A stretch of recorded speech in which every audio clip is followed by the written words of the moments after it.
sentados e estava a pensar que nem sempre para muitas pessoas as coisas correm bem, mas eu neste início do ano eu queria dar alguns conselhos para precisamente 2018, conselhos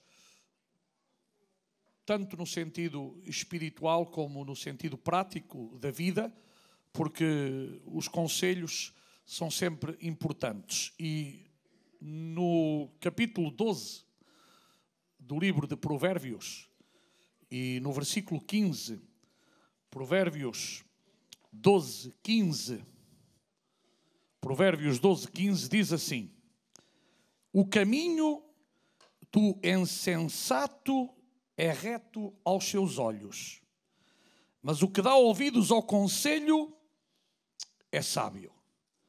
Palavras de Salomão.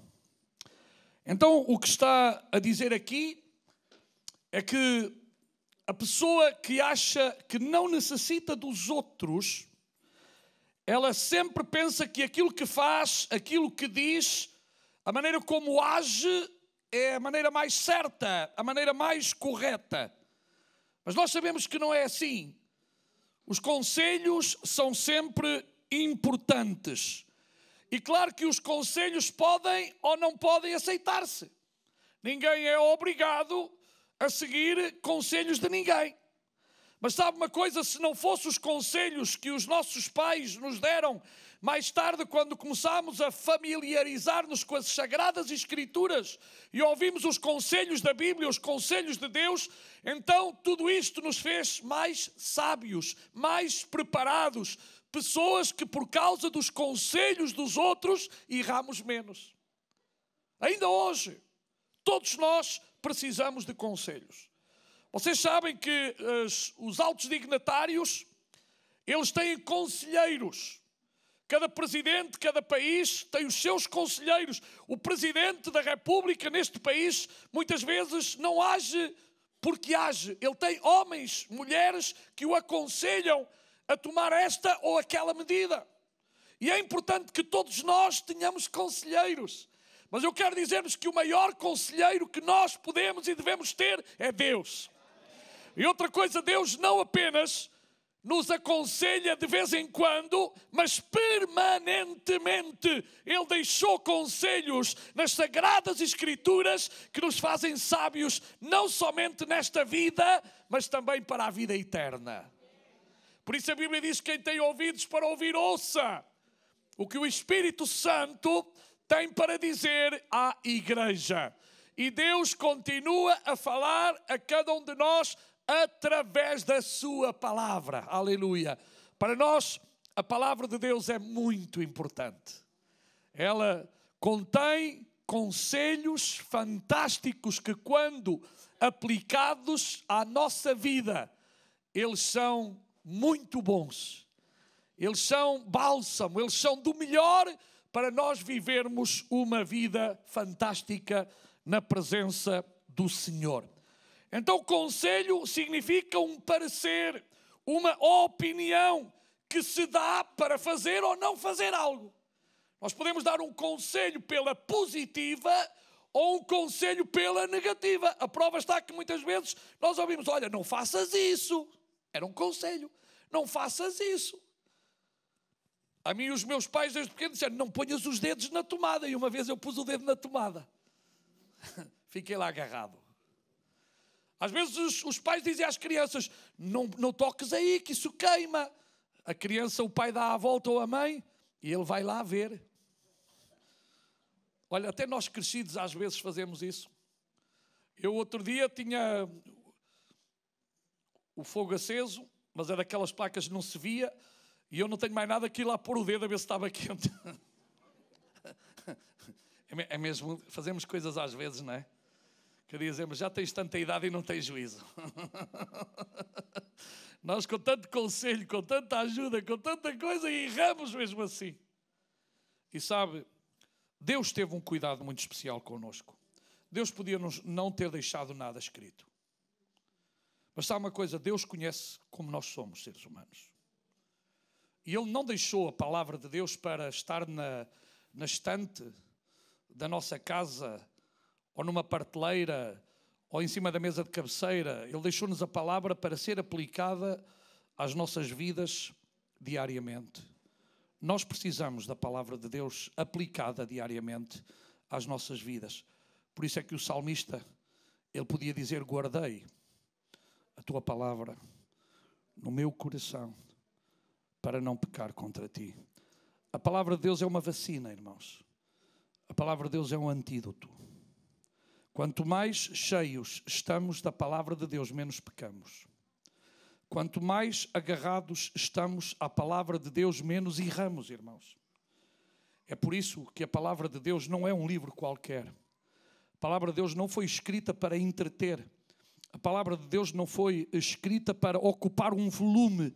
A palavra de Deus foi escrita para a nossa bênção, para o nosso conselho, para a nossa ajuda. Aleluia! Para que nós, através dela, possamos ser melhores filhos, melhores pais, melhores cristãos, melhores cidadãos, melhores em todas as áreas. Porque se há alguém que deseja o melhor para todos nós, é Deus. Mas vocês sabem, nós temos uma coisinha dentro de nós que não gosta nada. Chama-se orgulho. Vocês não têm, sou eu que tenho. Vocês são gente muito fantástica. Só eu é que tenho este problema. Nós não gostamos que nos chamem a atenção. Nós não gostamos que se nos diga nada. Porque sabe uma coisa, quer queiramos, quer não, achamos que já sabemos tudo. Às vezes os nossos filhos até dizem: tu não sabes isto. Os vossos não, são só os meus que dizem às vezes. E nós ficamos chateados mesmo, não é? Como é que ele está a dizer que eu não sei isto? É verdade que há matérias, há coisas que nós já não sabemos. Isso é.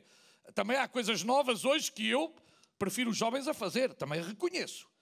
Aquelas coisas da informática e não sei o quê, não é? Quando nós não estamos a trabalhar todos os dias naquilo, para nós aquilo é um grande mundo.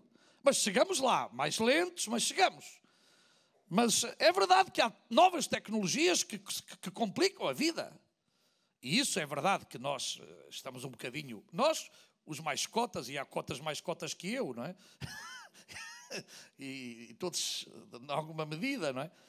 Mas sabe, todos nós precisamos de conselhos. Todos nós precisamos de conselhos. Então, quem melhor para dar-nos direção e não fazer com que nos enganemos que o nosso Deus? Não há ninguém para dar-nos conselhos como o nosso Deus. Lamentavelmente, e a Bíblia aqui fala do nécio, não atende e não tem em conta os conselhos. A pessoa nécia é uma pessoa que acha que sabe tudo. O nécio sabe tudo. Ele pensa que sabe tudo. Não aceita conselhos de ninguém, considera-se sábio na sua própria opinião e considera sempre que o seu caminho é direito, apesar de que no final ele até se dá conta, mas como não quer dar o braço a torcer, eu já vi muitas pessoas errarem, mas não são capazes de dizer: desculpe, errei. Perdoe-me, afinal você tinha razão. Mas é bom que nós sejamos homens e mulheres que sabemos dar o braço a torcer e saibamos dizer: enganei-me, errei. Isto é bom com a nossa esposa, com o nosso esposo, com os nossos filhos, filhos com os pais, esposa, uns para com os outros. Errei. Não é mau sair da nossa boca: errei, falhei. Afinal de contas eu pensava que sabia, mas não sabia. Porque sabe uma coisa? Isso faz-nos mais humanos. Faz-nos mais espirituais. Faz-nos mais aquilo que somos todos limitados. Não há aqui ninguém perfeito. Se houver alguém perfeito, então é melhor sair daqui, não vai a ser que fique contaminado. Porque aqui há muita gente imperfeita, a começar por mim. Então se está aqui alguém que é perfeito, está no sítio errado. Porque aqui estamos muitos imperfeitos, no meio de alguém que é perfeito, que é Deus, que está aqui em espírito e em verdade. Amém? Então cuidado, não pensemos que sabemos mais, porque não sabemos. Todos precisamos uns dos outros, todos precisamos de Deus. E eu gostava de, nesta manhã, dar 10 conselhos. Não sei se vou lá chegar aos 10. Pelo menos gostaria de dar 10 conselhos, a começar por mim e para cada um de vocês, para este ano de 2018. Passou-se rápido 2017. Já estamos em 2018, significa que somos mais velhos. Isso não para, não para, não para. O primeiro está baseado no Salmo 37, 21. Salmo 37, 21 diz assim: o ímpio toma emprestado e não paga. Isso aqui é mau. Mas o justo se compadece e dá. Vou ler uma vez mais. O ímpio toma emprestado e não paga, mas o justo se compadece e dá. Primeiro conselho para nós neste ano: não vivas um estilo de vida que não possas pagar. Não vivamos uma maneira, uma forma, um estilo de vida que não podemos pagar. Sabe, há pessoas que gastam muito mais do que aquilo que ganham. E a mordomia é algo que todos nós temos que aprender. Há coisas supérfluas. A própria palavra de Deus diz: porque gastais o vosso dinheiro naquilo que não é pão. Eu conheço pessoas que gastam demasiado em beleza e esquecem-se que o dinheiro faz falta para a comida. Mas não é aqui nenhuma de vocês, isso é lá fora.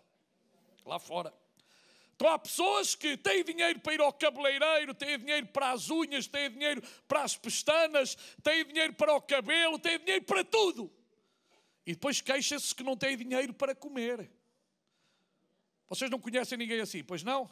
Não, eu estou a falar de utopias. Há pessoas que todos os dias vão tomar o pequeno almoço a uma cafetaria. Olha, eu não tenho dinheiro para ir a uma cafetaria todos os dias tomar o pequeno almoço. Tomo em casa, na maioria das vezes, ou 98, 99% tomo em casa. Porque com o preço que se paga um pequeno almoço em alguns lugares aí fora, dá para eu tomar 4 pequenos almoços.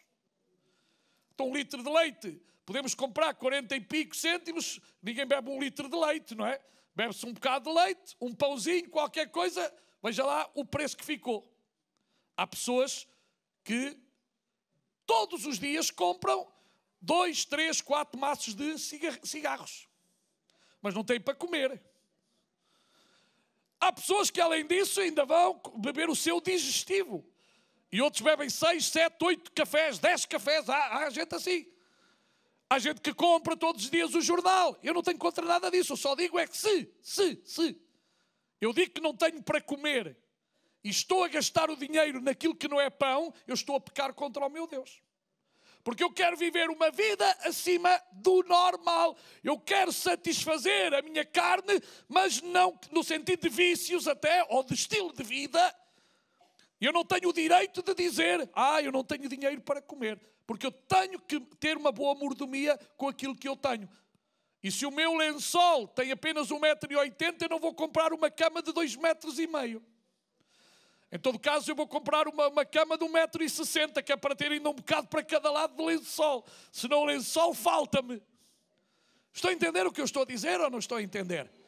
Nós temos que ser mordomos das coisas. E sabe, este tema não é muito falado. Mas um dos grandes problemas de muita gente é que não sabe como deve colocar o seu dinheiro e aquilo que deve fazer. E sabe, as aparências enganam. Eu lembro-me que quando eu era jovem, já fui jovem, havia lá umas vizinhas lá que moravam em cima, que sabe, aquilo andavam sempre muito aperaltadas, como nós dizemos. Mas depois, aquilo que nós víamos era só miséria. E há muita gente que vive das aparências. E nós não temos que viver das aparências.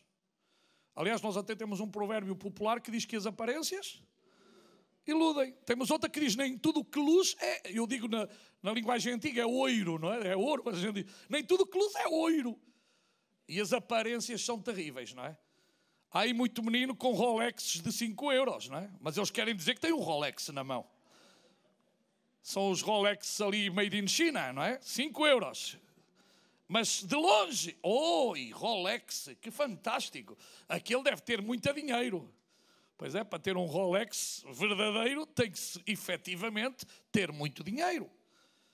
Mas, meus irmãos, cuidado com as aparências. Nós não somos homens que devemos e mulheres que devemos viver da aparência, mas devemos viver da realidade.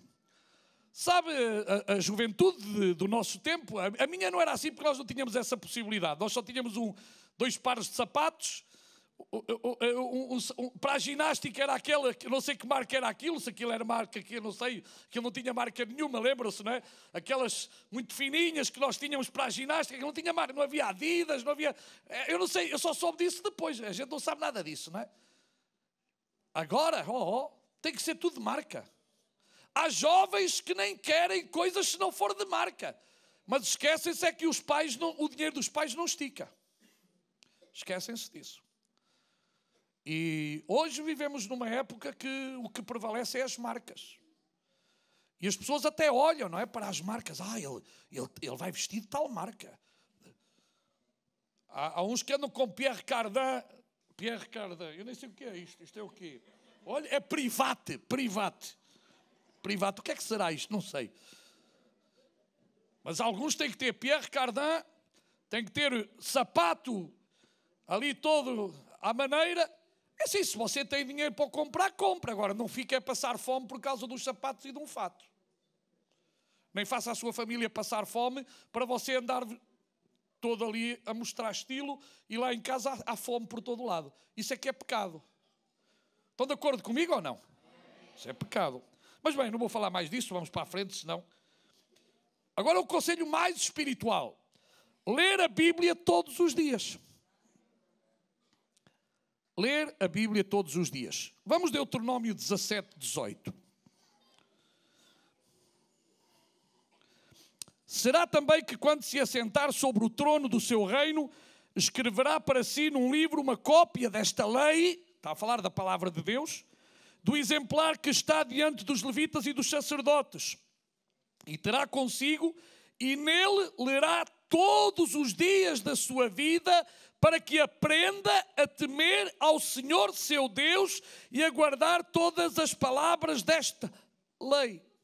Irmãos, à medida que nós lemos a palavra de Deus, passamos a ter mais temor por Deus. À medida que nós lemos a Bíblia, somos instruídos. À medida que nós damos lugar à Bíblia, estamos a aprender das coisas de Deus. É por isso, irmãos, que nós temos que ler mais a palavra de Deus. E isso é um exercício pessoal de cada um de nós. Não é uma obrigação, ninguém pode obrigar ninguém a ler. Mas cada um de nós tem que sentir que necessita de ler, necessita de estudar, necessita de conhecer a palavra de Deus. E o grande erro nos dias de hoje é que muitas pessoas desconhecem a palavra de Deus. Erram porque não conhecem a palavra de Deus. A igreja tem necessidade de conhecer mais e mais a palavra de Deus, irmãos. Nós não podemos ser analfabetos da Bíblia. Nós temos que conhecer as Sagradas Escrituras. Para isso temos que ouvir. Quem não souber ler, mas temos que ouvir, e aqueles que sabem ler têm que ler. Nós necessitamos de ouvir a palavra de Deus, nós necessitamos de aprender com a palavra de Deus, nós necessitamos de meditar na palavra de Deus, nós necessitamos de colocar a palavra de Deus nos nossos corações, irmãos. Então não desprezemos a Bíblia. Sabe, há igrejas, desculpem, eu não entendo isso.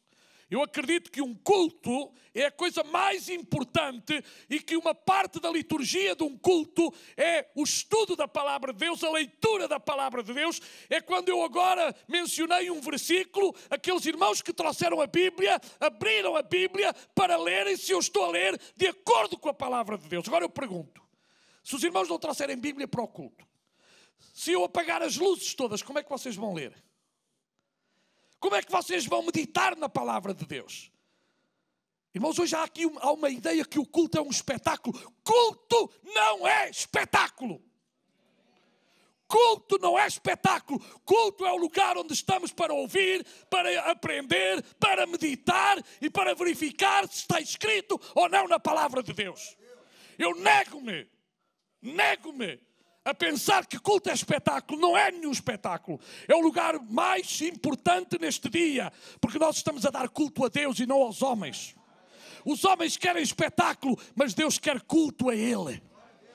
Os homens querem luz, querem rivalta, querem destacar-se. Mas neste lugar Deus é que tem que ser destacado. O Espírito Santo é que tem que ser destacado. Porque Ele é a pessoa mais importante neste lugar. Nós apenas somos seus servos. E é nesta qualidade que queremos permanecer.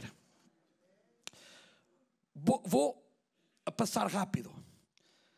Terceiro conselho. Trabalha para viver, não vivas para trabalhar. Trabalha para viver, não vivas para trabalhar. Eu vou ler um versículo, Eclesiastes 1:3. Que proveito tem o homem de todo o seu trabalho, com que se afadiga debaixo do sol? É uma pergunta. Temos que ter bem claro que o trabalho é um meio para subsistir, mas muitas vezes há pessoas que fazem do trabalho a sua vida. Ou seja, querem mais e tornam-se egoístas. Só veem os cifrões. Por exemplo, meu irmão, se você não está num serviço que tem que trabalhar ao domingo, por que é que você trabalha? Já chega àqueles que são obrigados a trabalhar ao domingo. Que há irmãos aqui na igreja que são obrigados ao seu trabalho. Mas uma coisa é eu, que mando em mim, trabalhar ao domingo só por um dinheiro que se calhar depois vou perdê-lo todo. Está a entender o que eu estou a dizer? Há pessoas que trabalham, não têm tempo para a esposa, para os filhos. Não têm tempo para eles, são máquinas do trabalho. Mas, meus amados irmãos, a Bíblia manda-nos descansar pelo menos um dia. Ou não é? 6 dias trabalharás e ao 7º descansarás. Ou seja, o próprio Senhor diz que descansou. Claro que Deus, como Deus, não precisava de descansar. Mas Ele deixou lá isso para exemplo nosso. Mas sabe, há pessoas que se matam toda a vida porque só pensam numa coisa, dinheiro. Eu preciso de dinheiro, vocês precisam de dinheiro, todos nós precisamos de dinheiro para comer. Mas uma coisa é precisar para comer e outra coisa é precisar para amontoar. E o Senhor Jesus deixou-nos uma parábola muito interessante de um rico que já tinha propriedades fantásticas e até pôs a mão no peito e disse: alma minha, agora descansa, passa só bem, já tens tanta coisa. Até estava a pensar fazer ainda mais uns celeiros grandes. Louco, insensato, esta noite te pedirão a tua alma e o que tens preparado para quem será? Que pensamos que vamos levar o dinheiro lá para cima? Você, não faça como o outro que quis levar o dinheiro lá para a sepultura. E disse à viúva: quando eu morrer quero o dinheiro todo lá no caixão. E a mulher disse: eu faço do jeitinho, deixa lá. Então o homem tinha uns quantos milhões e ela o que é que fez? Não faz mal, para onde ele vai passa-lhe um cheque e fica com o dinheiro. Ela ficou com as notas todas e passou-lhe um cheque ao portador. Não é? E há muita gente assim, que até na morte é egoísta. Só que é para ele. Esquece é que nem todos são estúpidos. Foi como essa viúva, ela disse: não, eu vou-lhe deixar um chequezinho a ele. Ele lá em cima troca o cheque, ou lá em baixo, onde ele quiser, troca o cheque. A pessoa que vive apenas para trabalhar torna-se egoísta. Sabe porquê? Porque o trabalho é o único meio onde essa pessoa fica satisfeita. E está errado. É verdade que nós, como trabalhadores, devemos fazer o nosso melhor, dar o nosso melhor. E eu não admito outra coisa da parte da pessoa que é crente. Se você é crente, não pode enganar o seu patrão, não pode enganar o seu chefe. Mas também está errado quando o chefe explora o seu trabalhador. Ou exige mais do que a conta. Está errado. A Bíblia fala de justiça. E justiça é eu dar o meu melhor, mas a justiça também é o patrão fazer aquilo que está na lei. Ok? Então, há 2 coisas que nós temos que ter muito cuidado, quer como empregados, quer como chefes, quer como donos. Se há alguma coisa que Deus pede de nós é justiça. Amém? Mas, meus queridos irmãos, não amontoemos tesouros na terra, onde o ladrão rouba, onde a ferrugem contamina, mas amontoemos tesouros no céu, diz a palavra de Deus. Então, não trabalhes para viver, ou seja, não vivas para trabalhar, mas trabalha para viver. Amém? Não te esqueças disto. Não faças do trabalho o teu Deus. Não faças do trabalho a tua única satisfação. eu admito que há pessoas que gostam, muito bem, é bom gostar de trabalhar, é melhor gostar do que não gostar, porque alguns não gostam mesmo de trabalhar, e a esse a Bíblia diz que não, ou seja, quem não quer trabalhar não tem direito a comer. É verdade. Agora, também cuidado quando você pensa que o trabalho é tudo. Não, você tem uma família que tem que cuidar, você tem a igreja onde você deve assistir, onde você deve estar. Nós temos tantos momentos que temos que saber remir o tempo, como a palavra de Deus nos diz. Eu vou avançar também. Outro aspecto importante, outro conselho, é desenvolvermos uma vida de oração.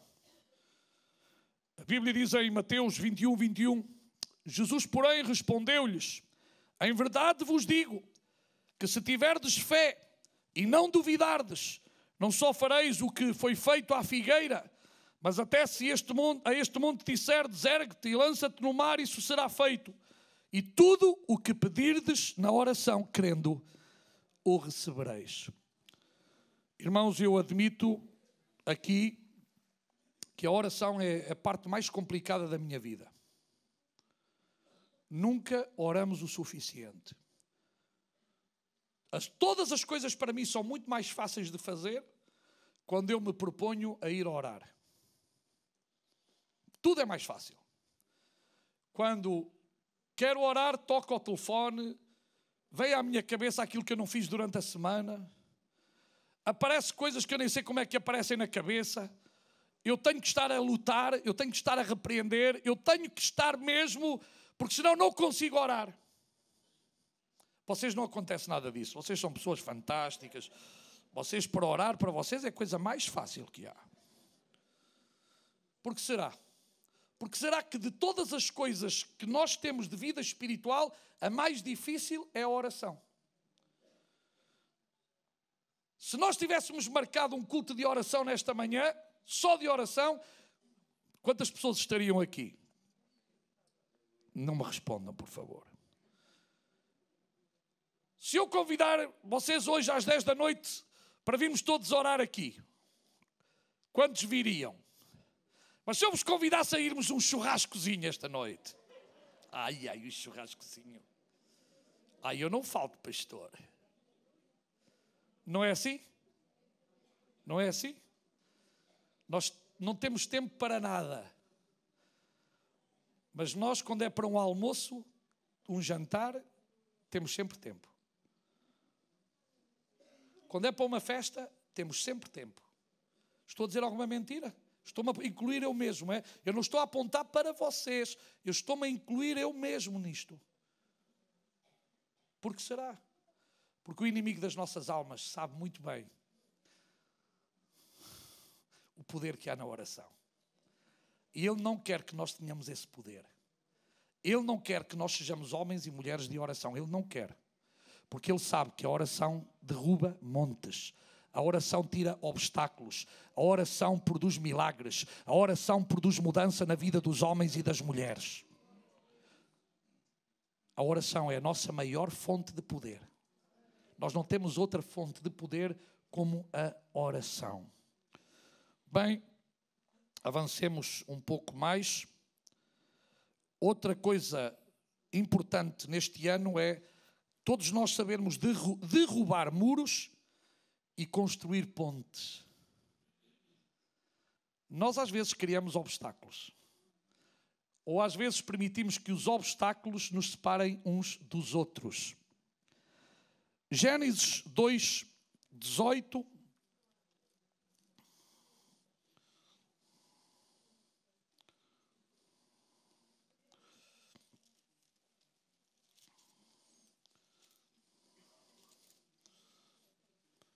Diz assim: disse-lhe mais o Senhor Deus: não é bom que o homem esteja só. Far-lhe-ei uma auxiliadora que lhe seja idónea. Irmãos, Deus desenhou o ser humano para ele ser um ser sociável.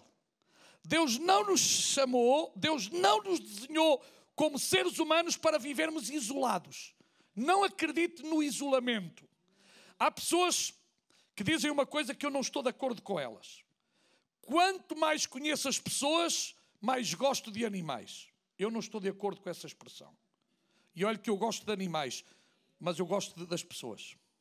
Cuidado com certas expressões que às vezes utilizamos, porque talvez, quando estamos a dizer isso, nós também não temos sido o que deveríamos ser. Os animais têm o seu lugar, mas as pessoas são mais importantes que os animais. À luz da Bíblia, as pessoas são mais importantes que os animais. E há uma coisa que eu não admito a ninguém. É estar preocupadas com os animais que eu me preocupo e deixar que as pessoas de idade, que há por aí muita gente a morrer. Outros estão a favor dos animais e são a favor do aborto. Isso é um pecado terrível.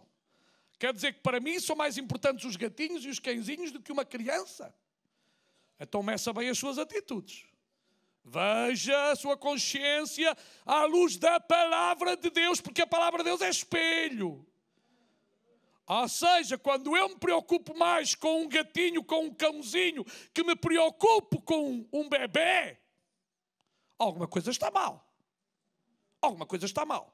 Deus criou-nos para sermos sociáveis. Eu preciso de vocês, vocês precisam de mim, nós precisamos todos uns dos outros. Nós precisamos de ter relacionamentos, de construir pontes, de derrubar muros. Oh, irmãos, muitas vezes a indiferença. Não deve existir indiferença entre nós. A Bíblia diz chorar com os que choram e rir-se com os que se riem. Tem que haver uma identificação. Ai de nós se não tivermos como seres humanos estes detalhes uns para com os outros. Olha, ontem telefonaram-me alguém aflito dentro do hospital, dizer: pastor, estou aqui no hospital, parti a perna, não há uma ambulância. O homem estava há 5 horas sem ter uma ambulância para o levar do Barreiro a Setúbal. Tive que pegar nos meus telefones e graças a Deus encontrei um irmão que falou com o comandante dos bombeiros daqui da Trafaria. Lá me arranjaram uma ambulância para ir buscar esse irmão ao Barreiro e levá-lo depois de 5 horas de espera. Eu preocupei-me. Quando aquele irmão me telefona a dizer: pastor, estou aqui com a perna partida, não tenho uma ambulância para me levar para ser operado. E eu movi, quem sabe, eu não parei mais, foi telefone para aqui, telefone para acolá, até conseguir solucionar este problema. Nós temos que ser solidários uns para com os outros, irmãos. Não podemos dizer: agora está lá, olha, é assim, o sistema de saúde é assim, isto está tudo mal. Não, nós, irmãos, nós temos daquilo que pudermos ajudar-nos uns aos outros, irmãos. Nós precisamos uns dos outros. Hoje sou eu, amanhã sou eu que necessito, irmãos. Nós precisamos todos uns dos outros. Infelizmente há pessoas que só querem dos outros, mas nunca dão nada aos outros. Só se preocupam com eles, mas não se preocupam com os outros. Mas a minha Bíblia, que é a vossa Bíblia, ensina-nos a nos preocuparmos uns com os outros, a orarmos uns pelos outros, amém? A interceder uns pelos outros, a animar-nos uns aos outros. Então, irmãos, derrubemos o muro do rancor, o muro da soberba, o muro da intolerância. Derrubemos esses muros todos. Irmãos, eu espero que aqui não haja. Espero que aqui não haja. Mas eu já vi isso. Pessoas, ainda outro dia num avião, uma senhora branquela não queria que um senhor negro fosse ao lado dela. E chamou a hospedeira e disse: eu não quero que este senhor vá aqui ao meu lado. E a hospedeira disse: quem tem que sair daqui é a senhora. A senhora vai-se embora daqui. Vá para outro lugar. A senhora é que tem que procurar outro lugar. Mas sabe, nós vivemos num mundo onde há pessoas racistas. E o racismo é de um lado e é do outro. Nós temos a mania que o racismo é só do lado do branco. Não, há racismo do lado do negro também. Racismo é uma coisa que está no coração do homem. É uma coisa que não é da Bíblia, não tem nada a ver com Deus, porque Deus nos ama a todos de igual modo. Há pessoas que se veem a outra assim mais mal vestida, já não querem nada, não vai ser que apanhem algum cheiro. Que Deus nos ajude, irmãos. Jesus estava com todas as pessoas. Jesus sentava-se com todas, Jesus falava com todas as pessoas. Jesus preocupava-se com todas as pessoas. E a verdadeira igreja de Jesus Cristo é assim. Amém? Não se preocupe com o cheiro, porque o cheiro desaparece. Não há água que não limpa as coisas. Está a entender? Cuidado, irmãos, quando nós temos um certo tipo de... É como alguns às vezes passam pelas pessoas de cabeça assim, levantada. Mas sabe, geralmente quem passa com a cabeça levantada tem muitos problemas lá dentro. E depois fica mal do pescoço, está a perceber? Porque não consegue dobrar o pescoço. E há gente que... até de fazer assim fica mal, sabe? Estes músculos ficam muito direitos. É melhor a pessoa conseguir virar para todo lado, está a ver? Mas há gente assim, derrube esse tipo de muros se existem na sua vida. Eu dou graças a Deus porque esta é uma igreja multirracial e multicultural. Esta igreja tem entendido o que é recebermos uns aos outros porque somos irmãos uns dos outros, irmãos. E esta igreja está no caminho. E nós queremos continuar no caminho, irmãos. Porque somos irmãos uns dos outros. E não é por estar a falar, já demos provas. Mas há um ou outro que às vezes resiste. E nós oramos para que o Espírito Santo de Deus possa tocar e tirar qualquer muro que possa existir em nós, irmãos, que somente nos bloqueia e somente nos divide. E não é isso que Deus quer para nós. Deus quer que sejamos homens e mulheres cada dia mais unidos a Ele e uns aos outros. Aleluia. Também outro conselho é: congrega-te com mais frequência. Com mais frequência. A Bíblia até dá um conselho fantástico: não deixes de congregar-te. É verdade que neste momento há irmãos, e bom dia àqueles que nos estão a ver por internet, mas eu quero dizer a eles, se eles logo à tarde não forem ao culto, está mal, não é? Ou só se estão num sítio onde não há igreja. Mas se há igreja, eles devem ir à igreja. As tecnologias não é para tirar os crentes das igrejas, é para ajudar aqueles que não puderam ir à igreja. Há irmãos que neste momento estão doentes, há outros que estão longe, que não estão, não podem. É fantástico e nós cumprimentamos desde aqui, nos cumprimentamos. Amém, glória a Deus. E é bom este trabalho. Mas cuidado com aquele crente que vive da televisão. O crente que vive só da televisão não quer ter comunhão. E eu preciso da vossa comunhão e vocês precisam da minha comunhão. Não deixar de congregar como é costume de alguns, diz a Bíblia. Vocês sabem que hoje há um ataque muito grande à igreja. E eu até entendo da parte de alguns esse ataque. Sabe porquê? Porque alguns verificaram que em algumas igrejas não há transparência. Em algumas igrejas não há uma boa doutrina. Em algumas igrejas há coisas erradas. É verdade que todos nós erramos. Mas é verdade que todos nós temos que fazer o melhor que sabemos fazer e podemos fazer. Por isso eu acredito, irmãos, que se quem não deve, não teme.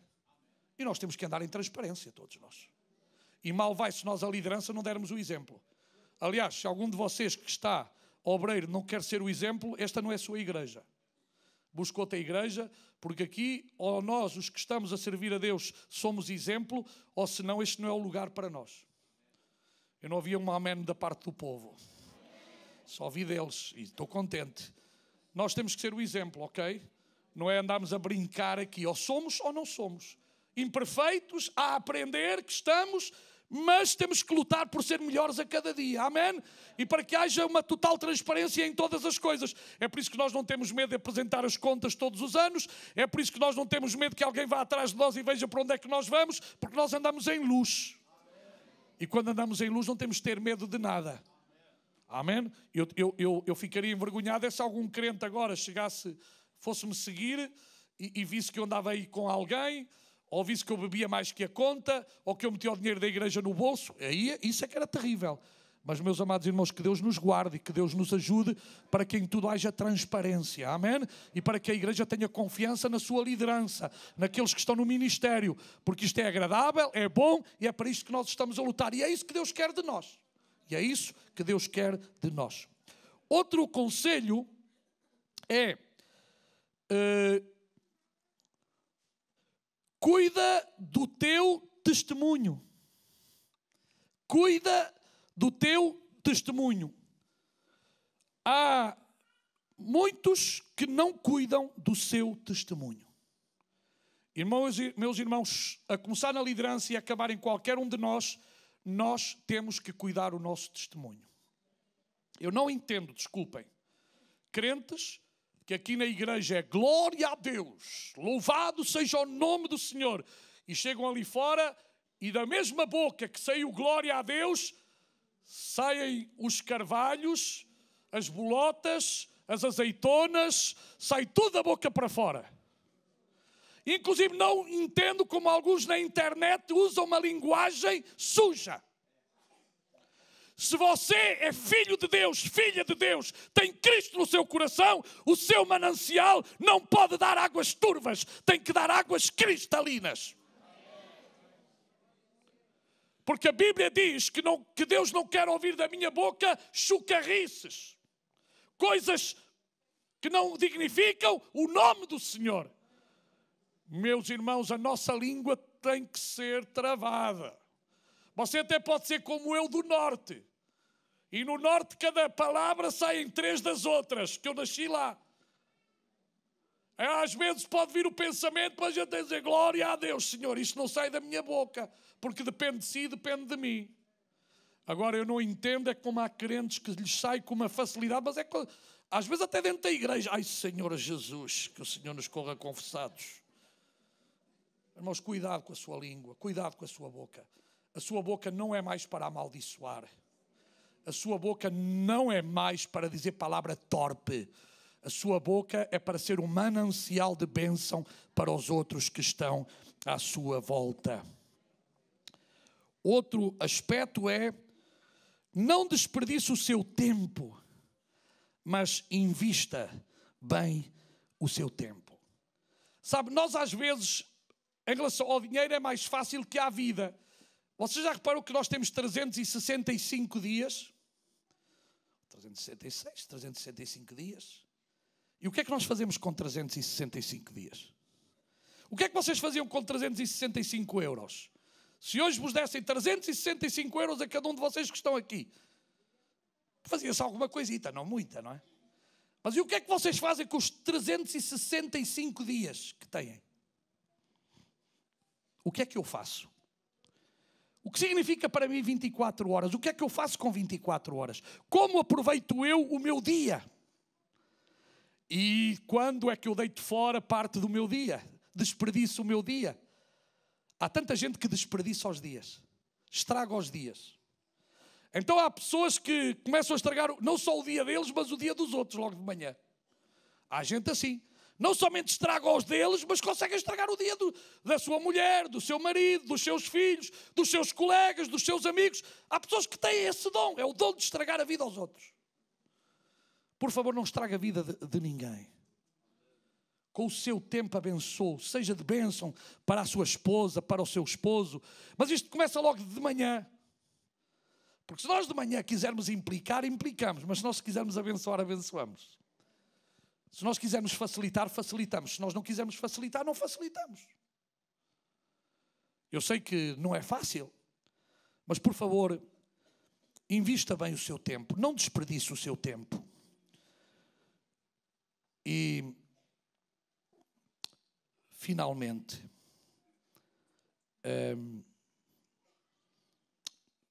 se você ainda não conhece Jesus, entregue a sua vida a Jesus neste novo ano.